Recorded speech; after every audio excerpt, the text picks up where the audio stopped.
আসসালামু আলাইকুম রহমতুল্লাহ। আশা করি সবাই ভালো আছেন। আমিও ভালো আছি আলহামদুলিল্লাহ। তো রাতের ভিডিও নিয়ে আসলাম আপনাদের সামনে, এমনিতে আর কি। তো কিছু কাজ করতেছি ল্যাপটপে অনলাইনে বসে বসে,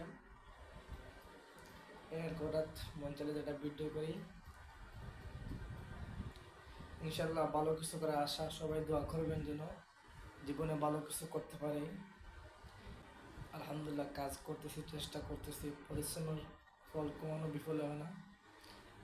যে যারা পরিশ্রম করে তারাই সফল হয়। পরিশ্রম হচ্ছে সফলতার চাবিকাঠি। তো যে কোনো কাজ ছোট কাজ না, আমাদের কাজগুলোকে নিজেকে বড় মনে করে, মূল্যবান কাজ মনে করে কাজ করলে ইনশাল্লাহ সেই কাজের মধ্যে আমরা সফলতা পাব। সবাই আমার জন্য দোয়া করবেন যেন জীবনে ভালো কিছু করতে পারি, ভালো পথে এগাতে পারি, যেন সবসময় সবার পাশে থাকতে পারি। এটা হচ্ছে আমার সেট আপ রুমের, আমি এখানে বসে বসে কাজ করি।